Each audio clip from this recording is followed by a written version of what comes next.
What is going on, everyone? My name's Andy and welcome to another FPL video. This time it's my Game Week 1 preview. FPL is so close now. This is going to come out on Wednesday evening. There's 2 days until the deadline, 1 day until the transfer window closes. So there's still potentially some changes to my team and your team that we'll make based on whether transfers come in or out and which players move to different clubs in the league. We'll have to wait and see of that, of course. But if you're new around here, this is a weekly video where I take you through my team and the key points of discussion for the week, as well as transfer options and captains and things like that. Because this is the first game week of the season, I've done so much pre-season content. I'm going to be streaming on Thursday answering your questions. I'm not going to go through too many points of discussion. I'm going to stick to just my team only. But from game week 2 onwards, we'll look at that as well. Without further ado, obviously it's a bit of a long intro. We'll just jump straight into it and I'll show you my team and my thinking behind the players that I've picked so far. So this is my team as it stands right now. And what I'm going to do in this video is take you through each of the players and just tell you whether I'm thinking of definitely keeping them, or there is a chance that they'll get changed before the deadline. Obviously, a lot will depend on what transfers come and go, but the general structure of the team and a lot of the key players are in here, which I don't think I'm going to change too many of, but I'll let you know that as I go through. So starting on goalkeepers, there's kind of 2 things I want to do with goalkeepers. I don't really want to rotate. I want to set and forget. And the reason for that is a lot of the time with rotation, you miss out on a clean sheet away from home because you're always banking on that home goalkeeper. The likes of Rui Patricio and Fabianski are really good. I potentially look at them at 4.5 million options as set and forget. But right now I'm going for Everton. They got a pretty nice opening run of games. Wolves, Southampton, Bournemouth, Huddersfield and West Ham. And even if Pickford doesn't play in game week 1, even though I think he will, I've got Stecklenburg on the bench. So I've only spent 9 million. I got a pretty good opening run of 5 games there. We'll have to wait and see what happens with Chelsea because it looks like Courtois is going to go.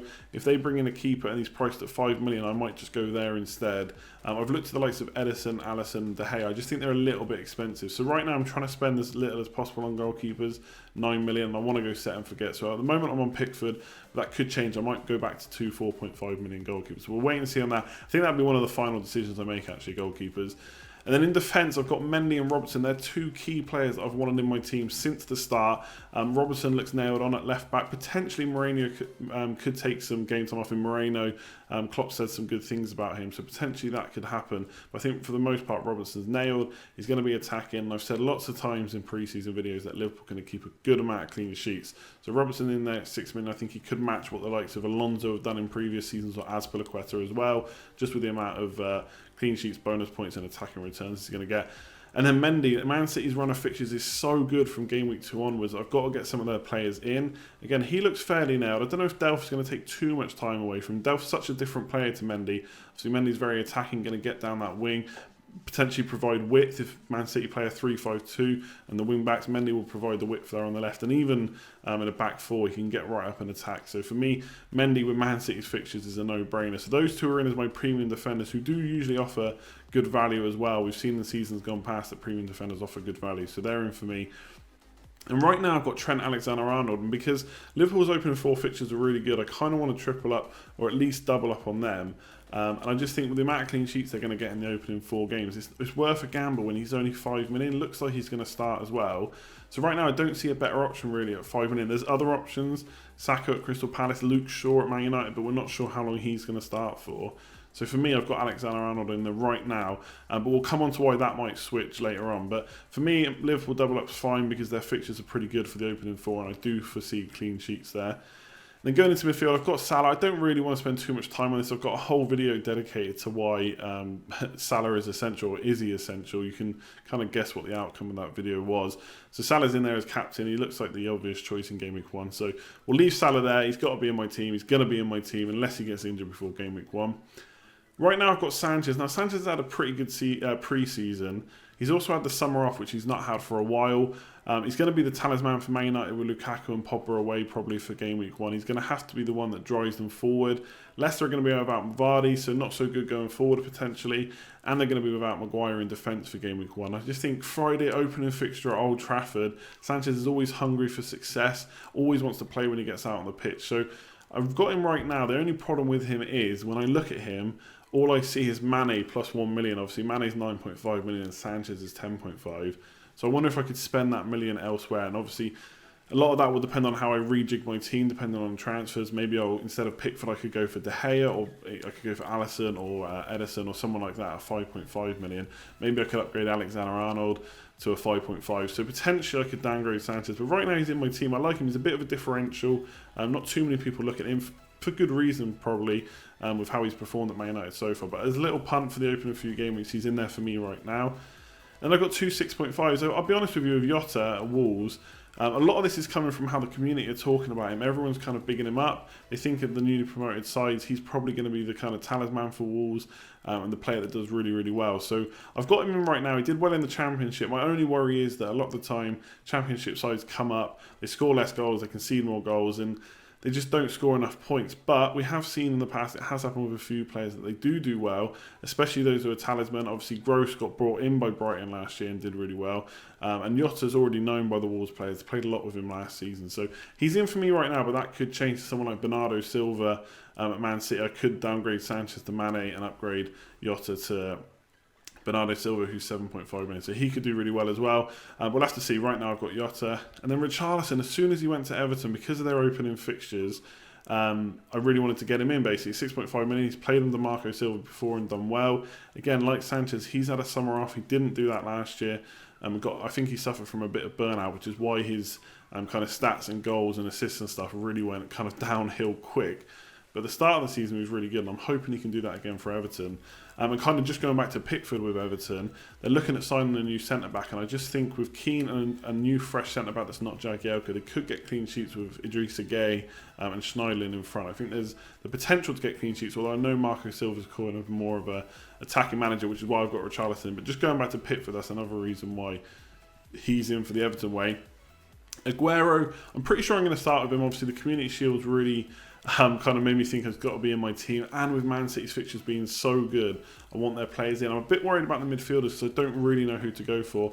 Bernardo Silva's an option, but for how long? Mahrez at 9 million could be the one to go for, but I just wonder when Sterling, De Bruyne, David Silva are all back and ready to play, is there going to be a bit of rotation there? I want 3 City players, but not if I can't guarantee they're going to play, and I think that's very difficult. But I'm going to start with Aguero. He looks on form. Obviously come back from surgery really well as well. I think he's going to be mostly first choice, but we have to accept the fact that Jesus is going to play at times, and obviously he's fit and was back on the bench in the Community Shield. So Aguero in for me. And the thing I like about him is like he's an easy switch to Aubameyang. So if game week 3 comes along, Aubameyang is absolutely smashing it. Aguero's been rested maybe in the second game week, and I want that nailed on Arsenal attacking, then I can switch to Aubameyang. That's always an option. So moving along the forward line, I've got Arnautovic. Now, I kind of see him as a fixture-proof player, but as we get closer to game week 1, I'm not sure how certain I am about that. He does play a lot of the top 6 sides in the opening kind of 6 or 7 game weeks, which is a bit of a worry. Plus, people have written really good articles about how if he had played as a forward last year, or if he was listed as a forward under FPL, he would have got less points. So I don't know if he's going to suddenly get even more points this year, especially in the opening 6 or 7 game weeks. So I would not be surprised if he goes. Now, who would I go for? There's Mitrovic at 6.5 million. I could go 3.52, put that 7 million into the midfield, potentially get Bernardo Silva and find 0.5 million from somewhere. So there are options I could go for. Right now he's in the team, but I think he may change by game week 1. I've even looked at Rondon maybe at Newcastle, but I just think with Newcastle's fixtures as well is probably not an option to start the season, but maybe one down the line, just because of how good his stats were last year, even if he didn't score too many goals. And then King, I'm going to be honest, this is a bit of a knee-jerk reaction to pre-season. Obviously, he's been pretty good form, scored 2 against Marseille in the last game. I think he got an assist as well. I think Bournemouth are going to start really well against Cardiff, and that's a good opening fixture. And Bournemouth's fixtures generally are pretty good for the opening kind of 9-10 game weeks. And King on form, we've seen a couple of seasons ago, got 16 goals in a single season. He was priced even less than 6.5 at that. But I just look at the other 6.5 options in midfield that I don't already own, the likes of Maddison and Pedro and players like that, and I want to wait and see what happens with them before I go in for them. So I think I'm going to play the 3-4-3, and I think King is in for me for sure. It's Arnautovic in the front line that I'm not too sure about. Then on the bench, yes, it's kind of a 4 million show. Stecklenburg, I've already kind of said, he's the kind of counterpart to Pickford. And then I've got Bednarak and Van Bissaka at Crystal Palace, and they look like, especially Van Bissaka, they're going to keep their places and play in their defences, their respective teams. And for 4 million, I just can't turn that down. I might upgrade Bednarak if I've got some spare money. We'll have to wait and see. But Van Bissaka is definitely going to be on my team. I think Crystal Palace's opening fixtures are really good. And he's just a gift that we have to have. And if I can save money by having 2 4 million defenders, especially at the start of the season where I wouldn't expect too much rotation, then I think it's fine. You're not going to have to play them that much. And even if you do, Van Bissaka with their fixtures is an okay option. So I'm happy with that. Right now I've done that to get as much money as I can out on the pitch in my first 11. And I think I'm probably going to stick to it. At most, I will upgrade Bednarak, but Van Bissaka is definitely in there. And then Hudson-Odoi, he's probably going to go, to be honest. I'm probably going to go for a more nailed-on 4.5 million midfielder. But to be honest, there's not many looking around that are going to score you more than 2 points a game. Probably go for Stevens as my 4.5 million option. But really, they're all kind of duds. They're not going to get too many points. Same thing if you go 3-5-2, you'd have to get a 4.5 million forward in this kind of structure that I've got built, and none of them are nailed on. So it's a bit of a problem area, but I don't intend to play them. I've got the defenders who I'd probably play ahead of them and just leave it at that and leave them on the bench. So that's how my team's looking. Is there any worries? Not too much. I'm trying to tell myself that you can't have everyone, and that's absolutely true, especially at the start of the season when team value is not so high, so you can't get all the big hitters in. So I'm not too worried. Obviously, I'm looking at Mane instead of Sanchez, a Man City midfielder, both Bernardo Silva and Mahrez, and even Eriksen at Spurs. But the only thing about Spurs is that they're missing a lot of players from pre-season. I don't know how they're going to start. Eriksen obviously a quality play. You got Ben Davies as well at 6 million, could be options. But for me, I'm going to avoid them at the start of the season and just go with something like the team on screen. I just think that maybe I'll take Alexander-Arnold out and put Mane in for Sanchez. But we'll see. I kind of like Sanchez as a bit of a differential. I know it's a Man United player pick. For anyone that doesn't know, I'm a Man United fan, so I am drawn to their players. There's a differential against a Leicester team without Maguire. A bit of pre-season form behind him as well. He's not too bad. Plus, you've got to look at structure as well. That yes, if Sanchez doesn't do well, then he's 10.5 million. That's an easy switch to Hazard, who's also 10.5 million. It's an easy switch to De Bruyne, who's 10 million. I could go down to a 9.5, 9, 8.5 million player and get some funds to upgrade elsewhere. So there's lots of options there with Sanchez, which is why I like him. Anyway, I'm going to definitely captain Sanchez, no doubt about that. Don't really need to go into why. He's a top quality player, great form last year. Already scored, I think, a couple of goals in pre-season. West Ham's a good fixture, Anfield opener. I don't see a better captain option than him, to be honest. So I'm going with him. Let me know in the comments below what you think about my team. Like I say, going forward in these kind of previews, I'll talk about more of the discussion points for the game week that maybe have happened on the weekend or they've happened in press conferences and stuff. But because this is the opening game week, I thought I'd go through my team instead.